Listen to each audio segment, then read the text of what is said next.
speaker for today. He is a PhD student in computer science at MIT, where his research has focused on distributing computing, cryptography, game theory, and machine learning. Siddhartha got his Bachelor of Engineering in Computer Science with a minor in Mathematics from Princeton. He is bilingual in Telugu and English. He also speaks, reads, and writes in French and Sanskritam, which he learned through Samskrita Bharati USA, Sanskritam as a foreign language program. He enjoys studying ancient Sanskritam texts on mathematics and poetry, a discipline he was introduced by the Fields Medal winning mathematician Professor Manjul Bhargava of Princeton, and writing poetry in Telugu and Sanskritam. So we are so excited to have you. And we are recording this so that you will be able to watch it again later. And I know there are many students out there who are unable to join today, so I'm really glad that they'll be able to watch this later. So with that, I will hand it over. Thank you, Siddhartha. Thank you very much, Shohini. Namaste, everyone. So I'll do a screen share so that you can see a presentation I'll be showing you.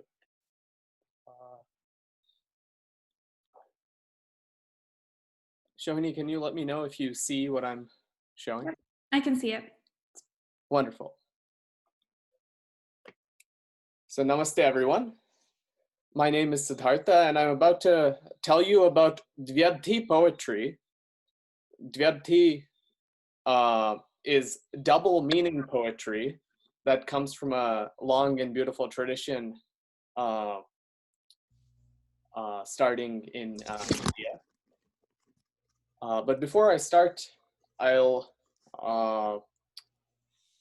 in the traditional way, Sri Gurubhyo Namaha, I'll say a few words about my gurus. So I was born in Hanover, New Hampshire, and here my Prathama Guru, or my first teacher, was my mother, who taught me Telugu, in fact, before I knew English, before I went to school. And both my parents used to insist that we speak in Telugu at home. And I guess that was one way to learn the language well, even while being here in the US. I learned some Vedam from, in the community, there's Natarajan uncle, who is a biological researcher, pharmaceutical researcher by work, but he also has a great interest in Hinduism. And he taught me Vedam, so Natarajan uncle and Kamala auntie.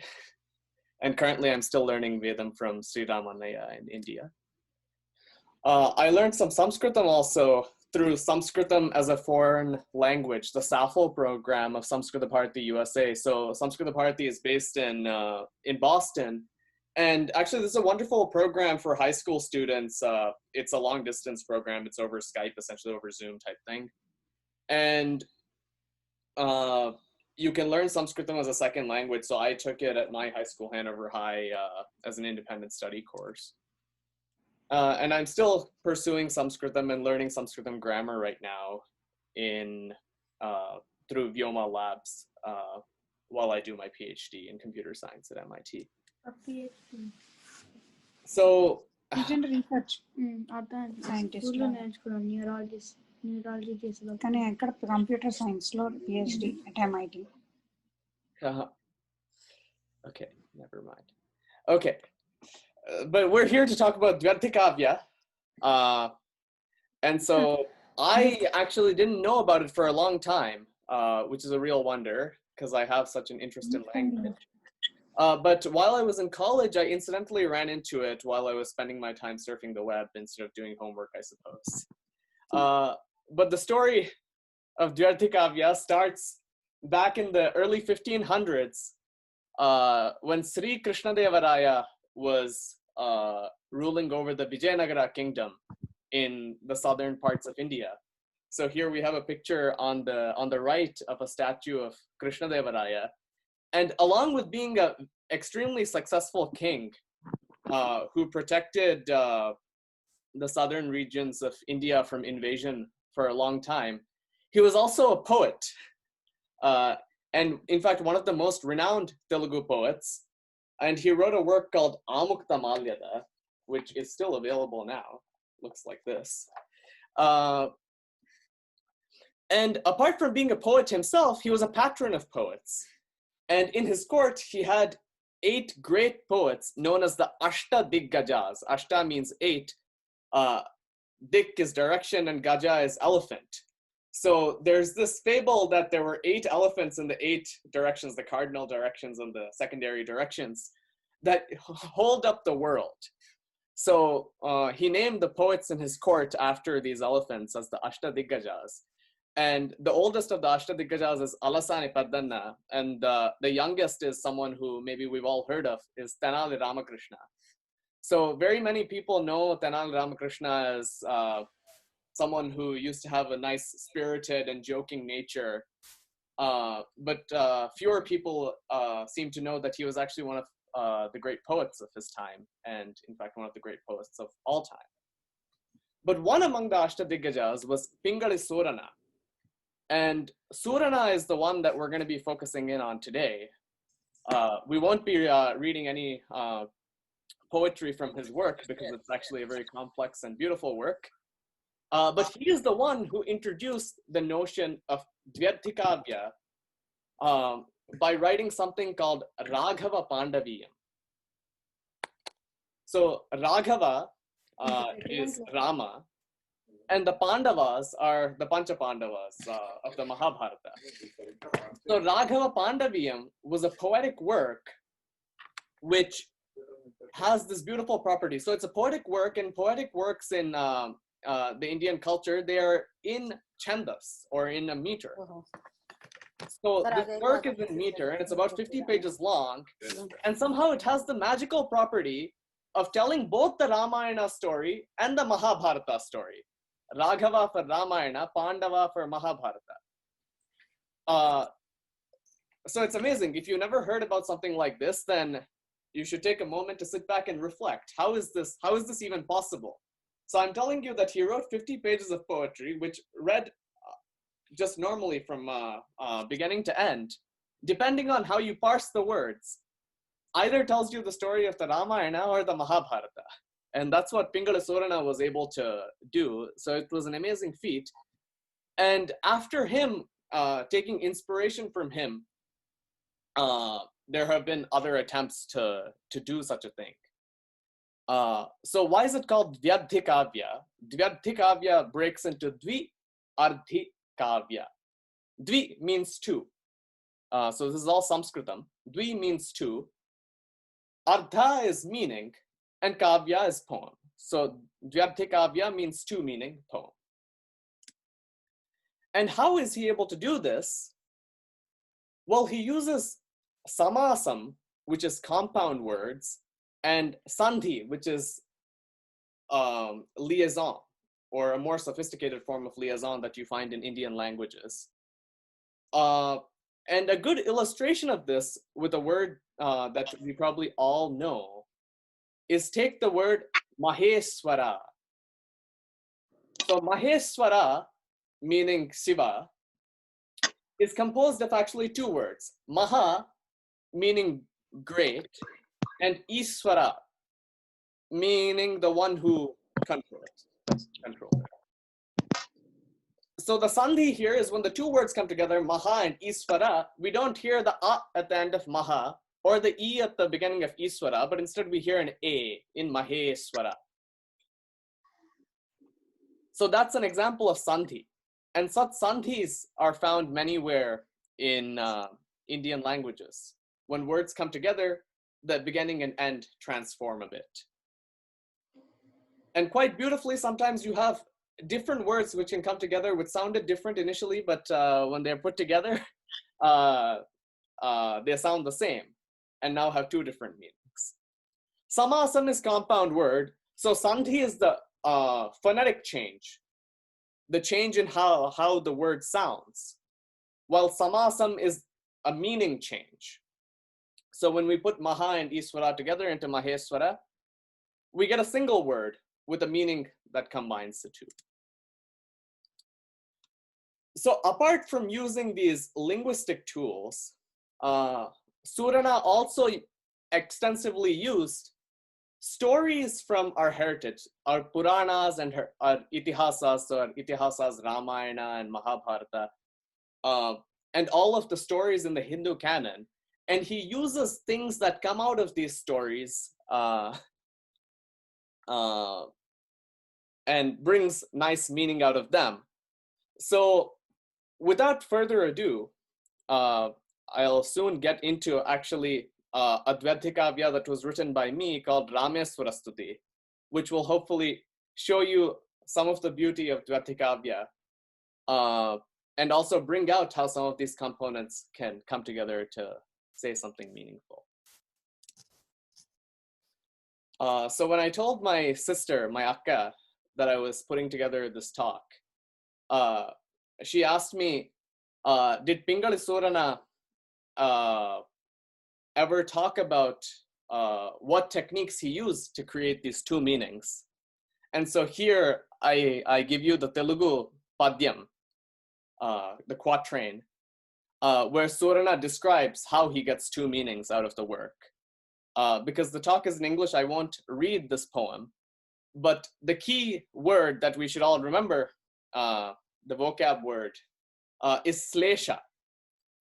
So slesha is a Sanskritam word meaning a usage where words come together to take on one of many meanings. And he says that he uses different types of slesha. So most of these poets in all Indian languages used to also be proficient in Sanskritam.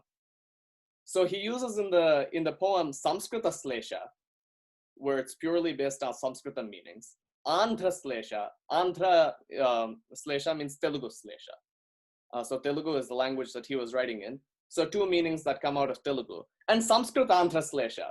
Sometimes he somehow finds words where it has one meaning in Sanskritam and a different meaning in Telugu, and they're both appropriate for the context in the story. And of course, he also uses homonyms and homophones. So that's a little bit about the history that I wanted to let you know about the tradition. And now I'll get into the Rameswarastuti. So the way I ended up writing Rameswarastuti is when I read about Surana when I was in college, I was amazed by the feat that he was able to do. But then that also got me thinking, well, is it possible to do something like that today? Is it possible for someone like me? And well, initially I thought it was not possible and I couldn't think of any way of doing this. But after a few years of having this in the back burner, one day this idea came to me, and that's how I wrote down this stuti. So I'll read the poem first. Asurapahara satyarakshaka satyavartana jivana harshita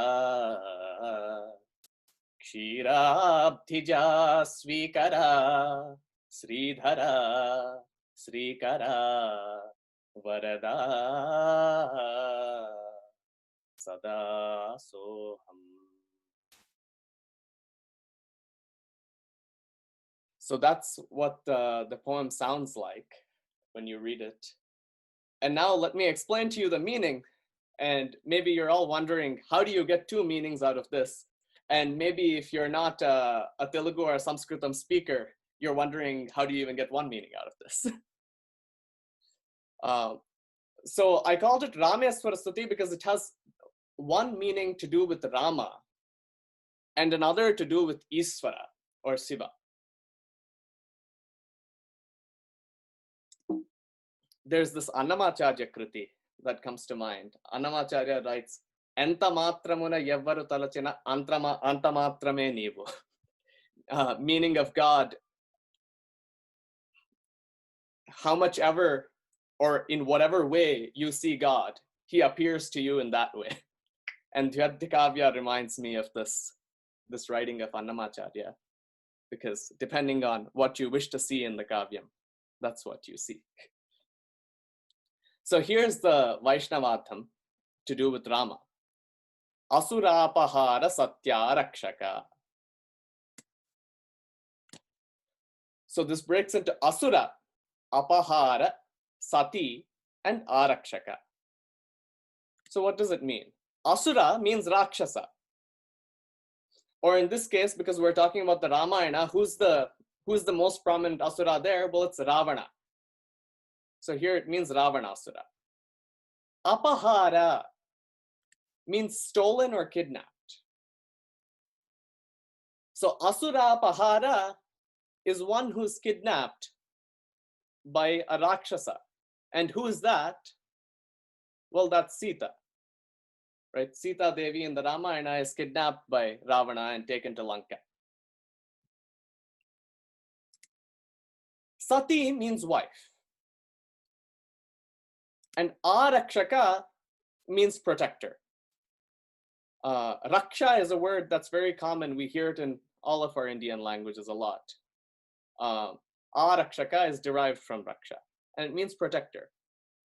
So who is the protector of a wife who was kidnapped by Ravanasura? Well, that's Rama. So Rama is the Sati Arakshaka, or in Sandhi, when the two words together come together, it becomes Satya Arakshaka. So of Rama, we say here that he's Asura Apahara Satya Arakshaka. He who is the protector of his wife who was kidnapped by Ravana. So this whole thing is actually one compound word, and it means that. Okay, so now the second padam. Satya Vartana Jivana Harshita. So sati is a word that we saw already, wife. Avartana means to revolve around. Jivana is life. And Harshita is one who enjoys. Or one who. So of Rama, we're saying now, he who took joy in his life that was spent revolving around his wife. So if we take the Ramayana, so that's what Satya Vartana Jivana Harshita means. So if we take the Ramayana, well, the Ramayana has a very long story. In fact, right next to me here, I have Valmiki's Ramayana. So here it is. And as you can see, it's quite a large book. And in fact, this is one of two parts. So it's about twice this big, the whole Ramayana. And what is the story talking about? Well, we could talk about the whole story, or in Telugu, there's this saying that the shortest way to say the Ramayana is katte kotte teche. That's the whole thing. Katte means tied. He tied the Mangala Sutra to marry Sita. Kotte, he hit. Well, who did he hit? Well, he went and hit Ravana. He defeated Ravana in war. And teche, he brought Sita back. Right? So what's the whole story of the Ramayana? Well, Rama marries Sita. He goes to Lanka to find Sita. He defeats Ravana to rescue Sita, and he brings back Sita. Katte kotte teche. So the whole story of the Ramayana is actually revolving around Sita. It's Rama moving around, but it's actually the story is revolving around Sita. And what's great about Rama is, well, what's so great about the story, right? Well, there are many things that are great about the Ramayana, obviously. But one interesting thing is this. Consider Rama's story. Is it a happy story? Well, not really. When he's very young, he's taken to go to the forest to protect Viswamitra's yajna. And he has to face a demon Tataki, and he defeats her. And once he does that, Viswamitra takes him to a place, and he gets married to Sita. It's not like he chose to go there. Viswamitra took him there. He said, this is a good person for you to marry. He married her. It's another matter that she was a great wife, but that's how it happened. And then he comes back and he's going to become king, but instead he's banished from his kingdom. So he was about to become king. Instead, he's banished from his kingdom, and now he has to spend his life in the forest. And while he's spending his life in the forest, someone kidnaps his wife. And now, because his wife is kidnapped, he doesn't know where she is, and he's sad, and for for a long time, he searches for her. And then he finally, when he finds her, he realizes that he needs to defeat this king Ravana, who's extremely strong. And once he does that and he brings his wife back and he comes back to his own kingdom, for various reasons, his wife is once again separated from him. And it goes on like this, right? It's we don't normally think of it this way because we think of Rama as this very strong person, and it all seems so easy when you say that he had to go through it. But he had to go through all of this pain in life, on the outward side, bhautika pain. But what's great about Rama, one thing that's great about Rama, is that he was able to go through all of this with composure in himself. So the composure in himself, where he wasn't being destabilized as a person, even though he had to endure so much hardship. That's one thing that's great about Rama. And so that's what this is getting at. So in this life of his that revolved around his wife, when she was being kidnapped and she was leaving and he had to come get her and all of this, even through all of that, he was joyful. So we call him Satyavartana Jivana Harshita. He who was still joyful even in his life that was spent revolving around searching for his wife.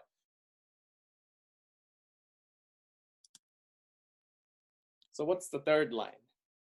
Kshirabdija Svikara Sridhara. So it breaks into Kshira, Abdi, Ja, Svikara, Sri, Dhara. And here, once again, we get into another interesting story. Kshira means milk. Abdi means ocean. So Kshira Abdi is the milk ocean. And Ja as a suffix means born of. So Kshira Abdija means one who is born of the milk ocean. So what is this business of being born of the milk ocean? So this is the story of Kurmavatara. So in brief, the story here is that the Devatas and the Rakshasas are after Amrita. Mritam means death. Amritam means no death. So it's an elixir of life, where if you drink it, then you won't die. So who wouldn't be after it? And so the Devatas, the gods, and the Rakshasas, the Asuras, the demons, they were all after this Amrita. And where was the Amrita? It turns out it was in the milk ocean. So how do you get something out of the milk ocean? Well, you churn the milk ocean. And just like butter comes out when you churn milk, when you churn the milk ocean, they were hoping the Amrita would come out. But before the Amrita came out, lots and lots of other things came out. For instance, the Kamadhenu came out, the wish-granting cow. The Kalpavriksham came out, the wish-fulfilling tree. Airavatan came out. Indra, the god of the Devas, he has a white elephant as his mount. So that also came out of the milk ocean. Chandra, the moon, came out of the milk ocean. The Apsaras came out of the milk ocean. Rambha, Menaka, all of these beautiful women. And along with all of these, okay, so what we're referring to here though, so all of these are things that are born out of the milk ocean, but none of these is what we're talking about. One very, very important goddess came out of the milk ocean, along with all of these other things, and that is Lakshmi Devi. So Lakshmi Devi, since she was born of the milk ocean, can be called Kshirabdhija. So Kshirabdhija is Lakshmi Devi. Sita is, of course, a form of Lakshmi Devi, and Rama is a form of Vishnu. So what did Rama do when he married Sita? Well, he accepted her. Svikara, he accepted her.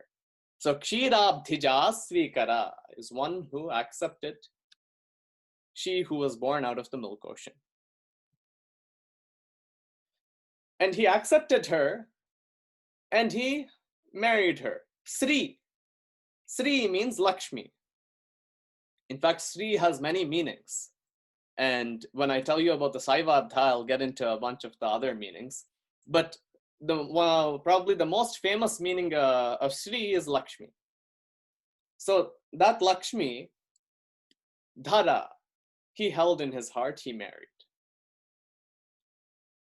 So Kshirabdhija Svikara Sridhara. He who accepted Lakshmi, who was born of the milk ocean, and held her in his heart. Sri Karavarada Sadasoham. What does this mean? So Sri, a second ago, we saw one of its meanings, which was Lakshmi Devi. Another pretty well-known meaning of Sri to all of us is auspiciousness. Sri Karoti iti Sri Kara. Karoti means to do. One who does, one who emanates, one who is the cause of. So one who is the cause of auspiciousness is Sri Kara. And Vara means one of highest stature. So he is both Sri Kara and Vara, who Rama. And therefore to him, I am Dasa of servant. Dasaha, servant. Aham is I. So aham is the Sanskritam word for I. Aham Siddhartha. I am Siddhartha. So in the Vaishnava tradition, so our one beautiful thing about our Hindu culture is that we express our devotion, love, affection for God in so many different ways. And particular sampradayas, particular sub-traditions of the Hindu ethos, emphasize different aspects of how to pray to God, of how to understand our relationship to God and the universe. And the Vaishnava tradition is very famous for having this dasa dasoham bhavam. It's not just that dasa means a servant of, someone who's what's the word I'm looking for? Well, I'm not finding the word. But it means to be a servant of. So it's not just that I'm a servant of Bhagavan. It's that I'm a servant of even the servant of Bhagavan. Because just by being a servant of Bhagavan, one must be so great that I see my position as being the servant of Bhagavan.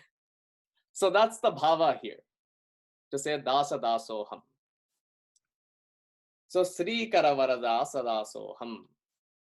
O man of highest stature and cause of auspiciousness, I am servant to even your servant.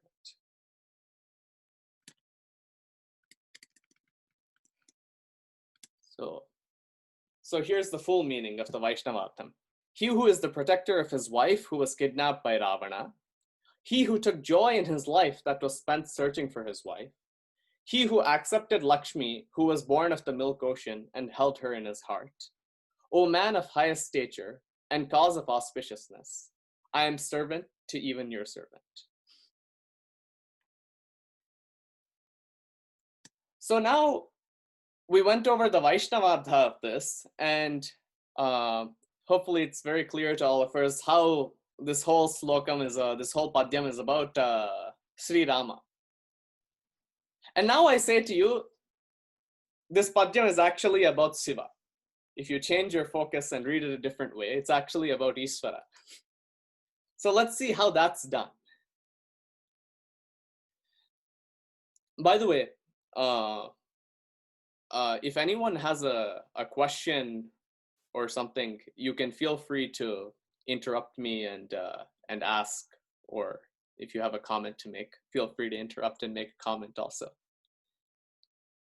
It's more fun when you're also talking to me and it's not just me talking to you. Hello. Hello. Yes, hello. I don't have questions, but this is really an amazing experience. My first time that I'm here today. Thank you so much. Thank you very much. I'm glad you're enjoying it. Yeah. This makes perfect sense from Vaishnava side. I just cannot wait to know the other side. Well, let's do that then. Thank you very much, Uncle. Okay, so in the Vaishnava, we took the first padam, Asurapahara Satyarakshaka, and we said it meant he who is the protector of his wife who was kidnapped by Ravana. In the Saiva, we'll break things differently. And right off the bat, you see that in the way the sandhis are broken, we broke it differently this time. So we still have Asura, we still have Apahara, but instead of Sati Arakshaka, wife protector, becoming Satya Rakshaka, we have here, that's called Yana Desa Sandhi. When you have an E and an A, it comes together to make a Ya sound. If you want and you're on mute, you can just say it to yourself. Say a word that like Sati Arakshaka, Sati Arakshaka, Sati Arakshaka, like that. It becomes like that. Similarly, though, this is called Savarna Dirgha Sandhi. When there's an A at the end of a word and an A at the beginning of the next word and they come together, it just becomes a long A. So here we have Satya Arakshaka, Satya Rakshaka. So we broke it differently. But what does this get us? So once again, we have Asura, but now we're thinking of the whole thing in Saivartham. So who is an Asura relevant to Shiva's story? Well, it might not be immediately clear, but if you think of Apahara, kidnapped, who was a Asura that stole or kidnapped Shiva? Well, it's Gajasura. Well, I guess I wrote it over there, so it might have been clear. But it's Gajasura. So Ganesha Chaturthi, Vinayaka Chavati, that we celebrate every year in honor of Bhagavan Ganapati. The story of this comes that Shiva was once kidnapped by Gajasura, and Gajasura asked him as a boon to reside in his stomach. And while Shiva was residing in the stomach, lots of the other devas and devatas realized that this state of affairs couldn't go on for too long, and they had to go get Shiva out of there. So the story goes that they all went to Gajasura, who was actually a king.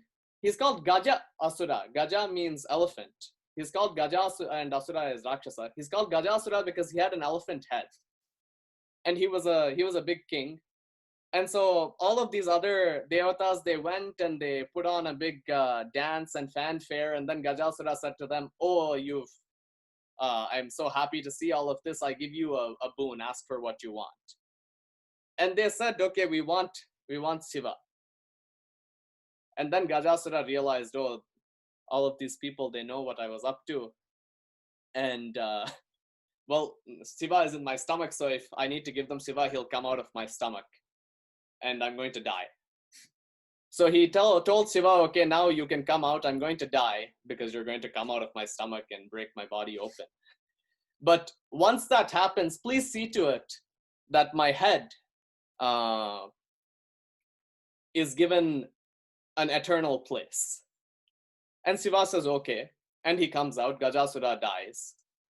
And Shiva comes back to his home. And by this time, when he comes back, it turns out that Ganesha has just been born. So Parvati had Ganesha, and she was taking a shower, so she told Ganesha to please guard the house. And Ganesha had never seen Shiva, because Shiva was in that stomach for so long. And so when Shiva comes, he thinks that he's an intruder, and then they have a fight. Because Shiva wants to get into his house and Ganesha is saying, hey, intruder, you stay out. So they have a fight, and in this fight, Ganesha gets beheaded. And Shiva comes in, and once he talks to Parvati, he realizes, oh, how unfortunate that I've killed my son. We must bring him back to life, but now he has no head. And then he recalls, well, that Gajasura asked me to make his head eternal. So he tells the people around, please go fetch that head of Gajasura and we'll put it on Ganesha. So that's the story of Ganesha Chaturthi, Vinayaka Chavati. And so from there, okay, well, the point that was relevant to our story here was that Gajasura is the one who kidnapped Shiva. So Asura Apahara here means one who was kidnapped by an Asura, which is Shiva. And the second part is Satya. What's Satya? Satya means truth. In this context, the highest truth. And what's the highest truth? Well, Aitareya Upanishad says, Satyam Jnanam Anantam Brahma. Brahma, or Brahman, the supreme consciousness, is Satyam, truth, Jnanam, true knowledge, and Anantam, ever expansive. So that's the Satyam we're talking about. So what is Shiva with respect to that truth? He is the protector of that truth. He is someone who understands that truth and knows its place in this jagat, in this world. And so Shiva is Satya Rakshaka. So he's Asura Pahara and he's Satya Rakshaka. And so this is called Dvandva Samasam. When you have two names or two adjectives to describe the same person and you stick them together to make a longer adjective, that's called Dvandvam. And in that Dvandvam, we see that Shiva is Asura Pahara Satya Rakshaka. He who was stolen by Gajasura and protector of the highest truth. Now we come to, oh, why is this happening? That's okay. Now Satyavartana Jivana Harshita. In the Ramartham, we said Sati, wife, Avartana, circling around, Jivana, life, Harshita. So one who was circling around, whose life was circling around his wife, and he was still content internally. So what happens now? Once again, that Yanadesam in Satyavartana, we turn into a Savarna Dirgham. Sati Avartana became Satyavartana, or Satya Avartana becomes Satyavartana. Satyavartana Jivana Harshita. Satya, the highest truth again. Avartana, circling around, searching for. Jivana, life, once again. And Harshita, taking joy in. But now, once we change the words, what happened to the meaning of the compound? Well, now the compound means he who takes joy in the one whose life circles around the highest truth. Right? So, how does this compound break down? Satyavartana Jivana, one whose life is encircling the highest truth. One who is like a yogi or someone who is meditating and trying to reach that highest truth, and every part of his life is concentrated on trying to get there. Such a person is Satyavartana Jivana, and Shiva is Harshita. When he sees someone like that, he's made happy. So Shiva is Satyavartana Jivana Harshita.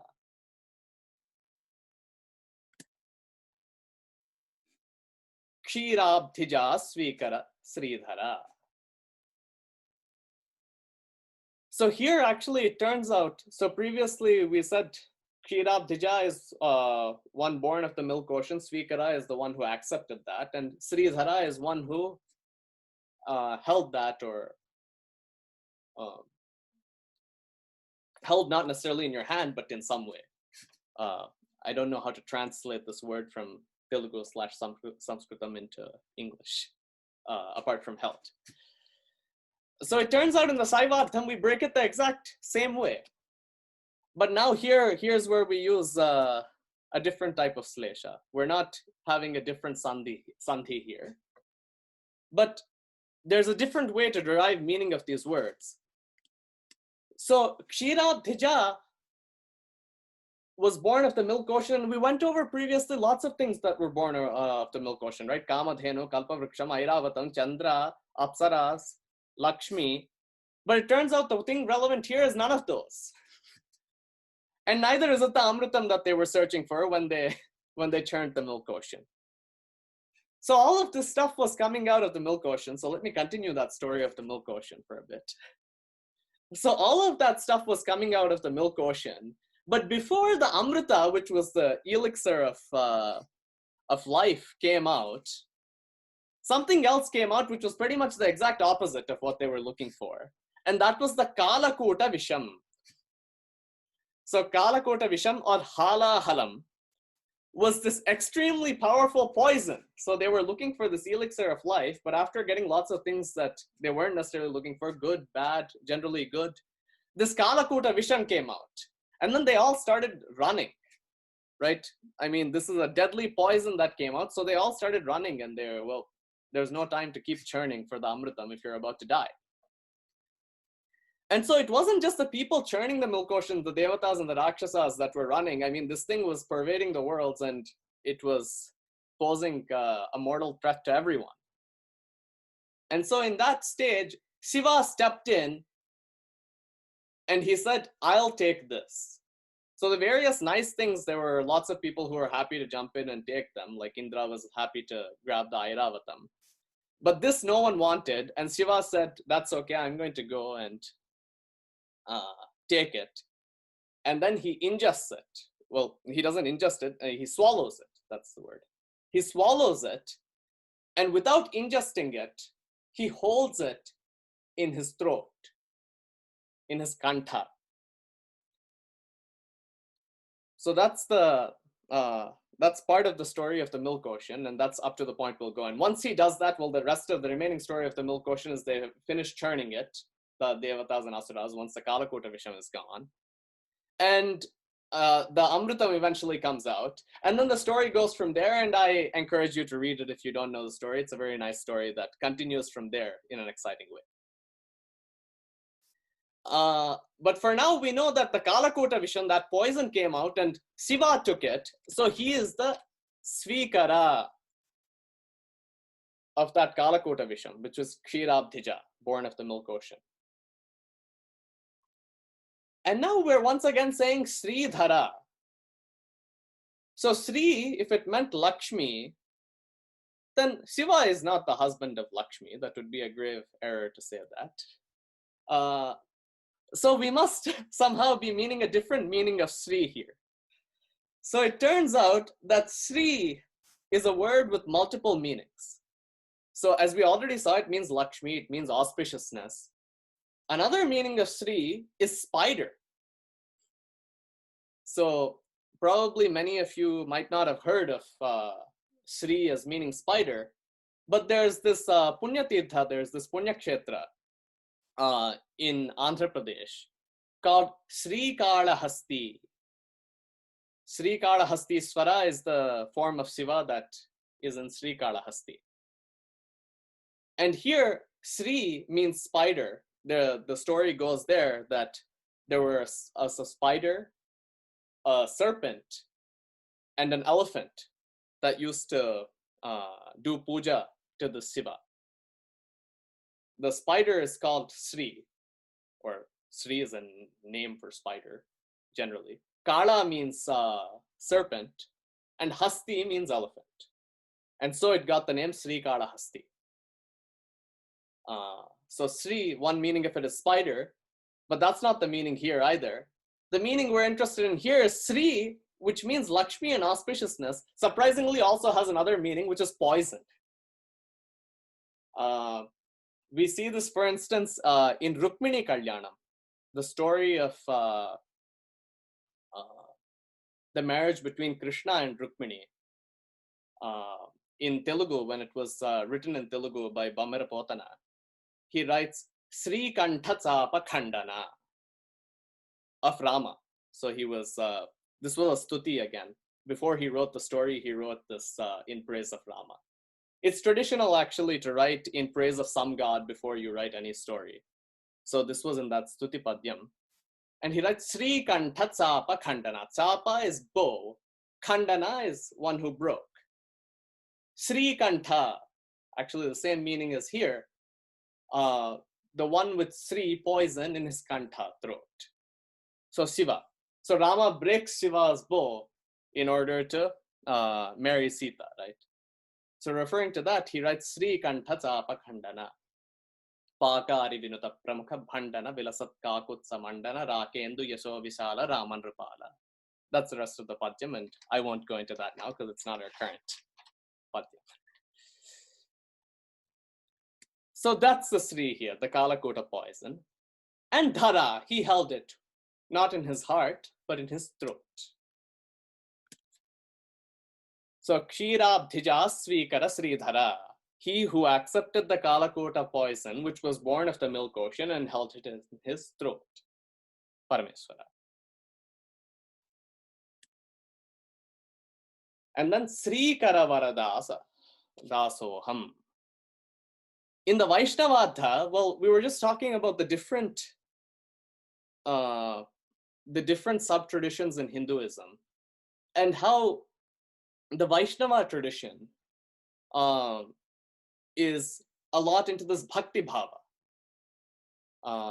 So we talk about the various yogas or the various ways to unite with Parabrahma, the divine consciousness, with Bhagavan. And Vaishnava tradition emphasizes bhakti yoga. And so when we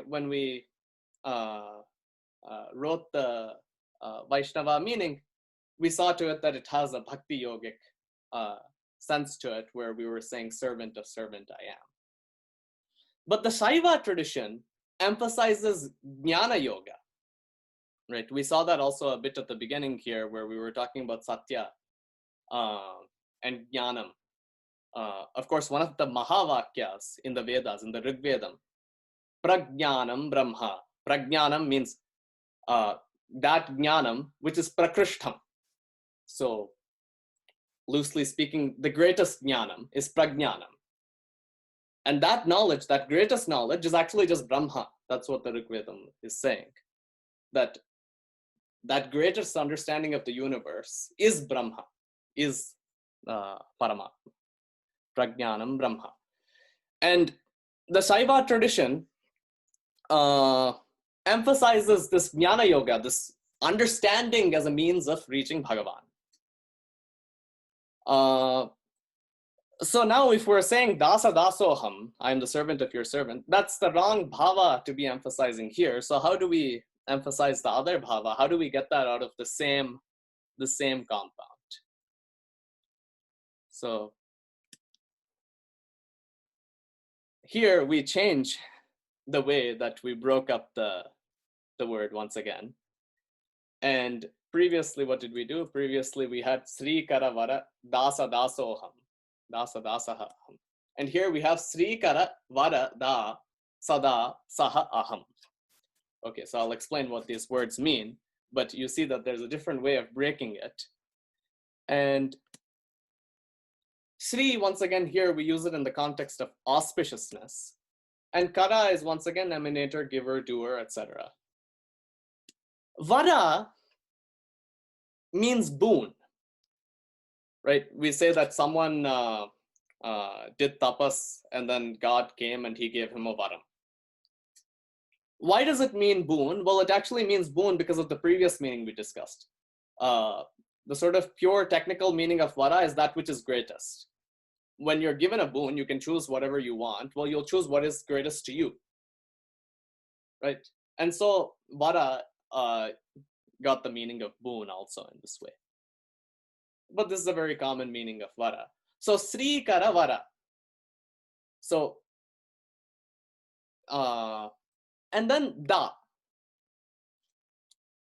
So in Sanskritam, Dadati means to give, and therefore the suffix Da is used for giver, just like Ja was used for born of. Remember that? So similarly, Da is used for giver. So Sri Karavarada, one who gives, one who is the cause of, one who emanates auspicious boons. So we're describing Shiva as one who gives these auspicious boons. Shiva is in fact very famous for giving boons. And then the remaining part, so notice that da in dasa dasoham, one of the das is now gone. And there's actually this joke. if you look at the last two words here, saha and aham, previously I told you that aham means I. Saha means he. So in the context of Vedanta, when in the spiritual context, normally saha is used to mean he as in Bhagavan. And aham is used to mean me as in me. I as in me, right? So saha aham, which in Sandhi becomes soham, means I am Bhagavan. And this is like the Jnana Yogic sense. Well, if you truly understand it and you experience it, then that's the Jnana Yogic sense. If you're someone like me, you understand what it's saying. And what it's saying is he, Bhagavan, is me. That we're the same thing. And so this is a very Saiva way of viewing the relationship with God. So the joke goes that there's a Vaishnava, and as we previously discussed, dasaha is servant. And so dasaha aham is I am a servant to whom? A servant of God. And that in Sandhi becomes dasoham. So the joke goes that there's a Saiva and a Vaishnava. And the Saiva says soham, I'm God. And then the Vaishnava adds a da. Right? So Vaishnava adds da, Saiva likes to add sa. So Vaishnava adds da and he says, no, da soham. I am his servant. And then Saiva says, no, I'll add a sa. Sa da soham. So what does sada soham mean? Well, sada means always. So sada soham, sada plus soham. Always I am God. And then the Vaishnava says no, and he says what we previously see. He says da again. Da sada soham. Da sada soham. I am the servant to the servant of Bhagavan. And like this, they keep going apparently. And that's the Vedantic joke. But what do we have here? Well, we have here sada soham. We stop there. And what do we get? Sada is always, and saha aham, saha he, is I. We're the same thing. So in total, O Shiva, giver of boons and that cause auspiciousness, I am always one with you. Srikara Varada Sada Soham. So the whole Saivartham is he who was stolen by Gajasura, protector of the highest, he who is the protector of highest truth, he who takes joy in the ones whose lives circle around the highest truth, he who accepted the Kalakuta poison, which was born of the milk ocean, and held it in his throat. O Shiva, giver of boons that cause auspiciousness, I am always one with you. Tata. So that's all that I wanted to say to you. I hope you enjoyed the stories and understanding the Dvyarthi. Well, actually, there's one more thing I wanted to say to you. So I said I'd talk about Dvyarthikavya, and at the beginning we went over a little history. And then illustratively, I wanted to share with you the kavya that I wrote. Of course, it's easier for me to talk about something that I wrote because I know what I was thinking when I wrote it. And also it's short. But I don't want people to walk away from here with the impression that what Pingala Surana, the initial Dvyarthi Grantakarta, the one who wrote the initial Grantha, his feat is comparable to this. It's much greater than this. And in two ways, and probably more, but two ways that are easily, I can express easily. So one is that he not only did this for one padyam, he wrote over 200 of these padyams that all come together in meaning. They're not individual padyams scattered around. There are 200 of these things that come together. And not only that, when I was writing the stuti, I had a choice. I had a choice of how I wanted to describe Rama and how I wanted to describe Shiva. And some of the choices were made by me figuring out how it's easy to put them together so that they can both work out. But Pingala Surana didn't have this choice.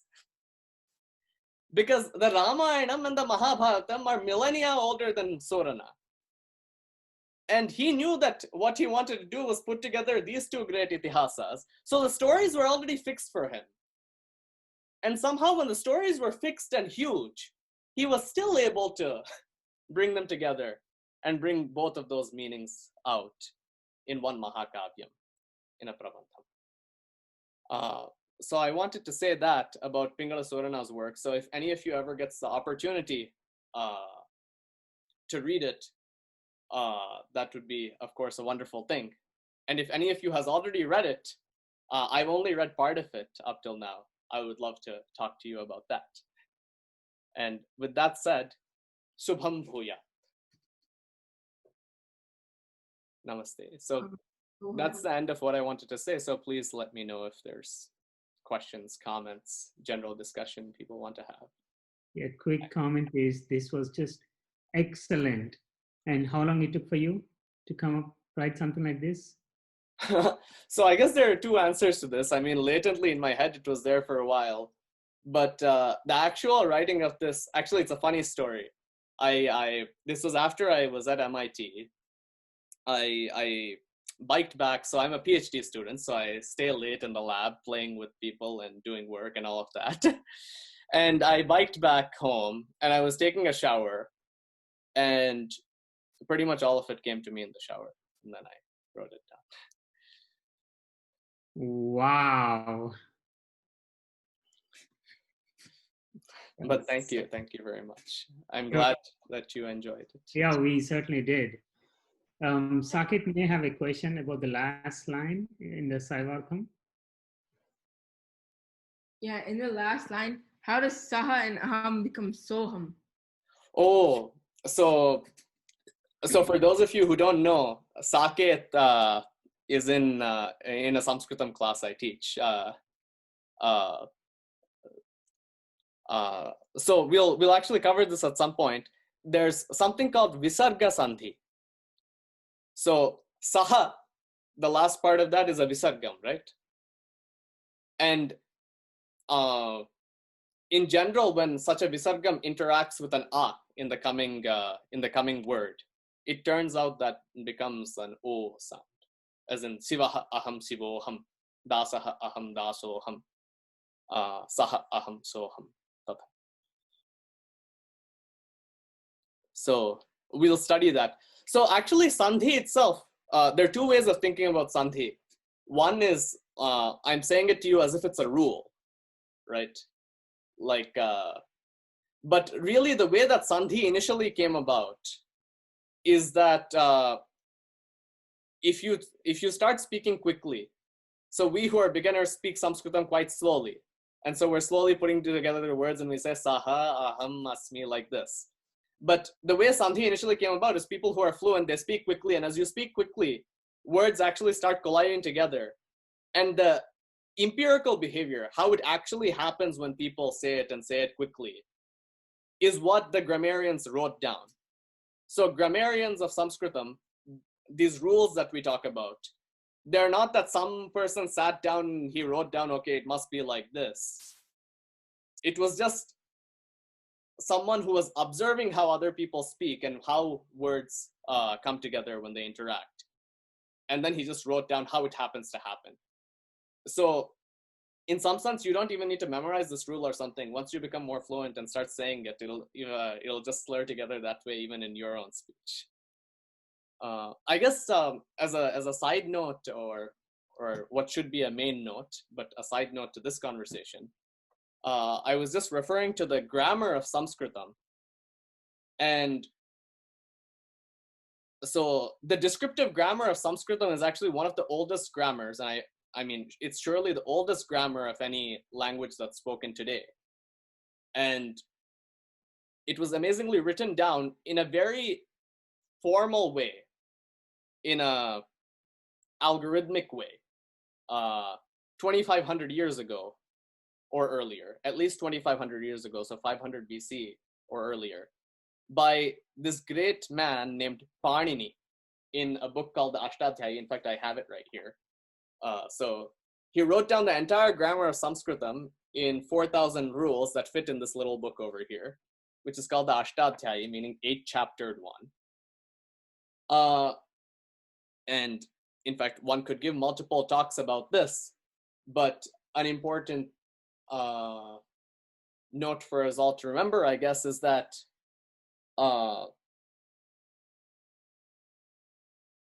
I guess this contains, so I'm a theoretical computer scientist by training, and the Ashtadhyayi actually contains many of the elements that laid the foundation, to the concepts in theoretical computer science, algorithms, etc.